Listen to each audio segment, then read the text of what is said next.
வணக்கம். விரிந்த பார்வையின் இன்றைய முக்கிய செய்திகள் வாசிப்பவர் சூர்யா தேவி. சென்னையில் தனியார் கல்லூரியில் நடைபெற்ற நிகழ்வில் அமைச்சர் ஆதவ் அர்ஜுனா பங்கேற்று பேசினார்.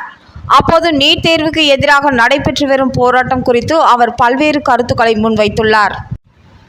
தமிழக வெற்றி கழகம் தனது தேர்தல் வாக்குறுதியாக தாய்மாமன் தங்க மோதிரம் திட்டம் என்பதை அறிவித்து இருந்தது.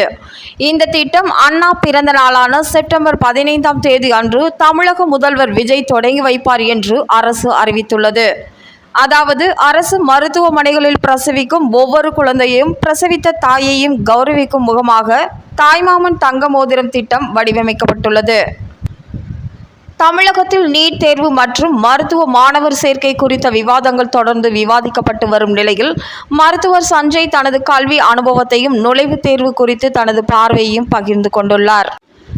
நடிகர் விமலுக்கு எதிராக தொடரப்பட்ட ரூபாய் 4.5 கோடி மதிப்பிலான காசோலை வழக்கில் சென்னை சைதாப்பேட்டை நீதிமன்றம் ஓராண்டு சிறை தண்டனை விதித்து தீர்ப்பளித்துள்ளது.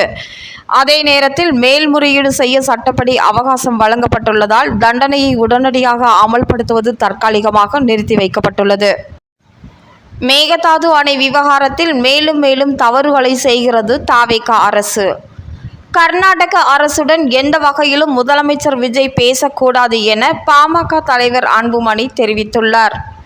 இது குறித்து அவர் வெளியிட்டுள்ள அறிக்கையில், மேகதாது அணை குறித்து விவாதிக்க கர்நாடகத்தில் வரும் ஆகஸ்ட் 3ஆம் தேதி அன்று ஆலோசனை கூட்டம் நடத்தப்பட உள்ளதாகவும் அந்த கூட்டத்தில் பங்கேற்பதற்காக முதலமைச்சர் விஜய் கர்நாடகம் செல்லவிருப்பதாகவும் வேளாண் துறை அமைச்சர் வினோத் தெரிவித்துள்ளார். சட்டப்பேரவை தீர்மானத்திற்கு ஆதரவாக வாக்களிக்க எம்எல்ஏவிற்கு ரூபாய் 35 கோடி பேரம் பேசப்பட்ட வழக்கில் திமுக முன்னாள் அமைச்சர் செந்தில் பாலாஜி முன்ஜாமீன் பிணைத்தொகை செலுத்த சென்னை முதன்மை அமர்வு நீதிமன்றத்தில் ஆஜராகியுள்ளார்.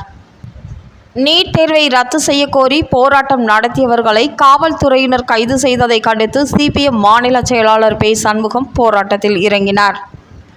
காவல்துறை அனுமதியுடன் அமைதி வழியில் போராடியவர்களை போலீசார் கைது செய்தது ஏன் என்றும் பே. சண்முகம் அவர்கள் கேள்வி எழுப்பியுள்ளார். இத்துடன் இன்றைய செய்திச் சுருக்கம் நிறைவடைந்தது. நன்றி.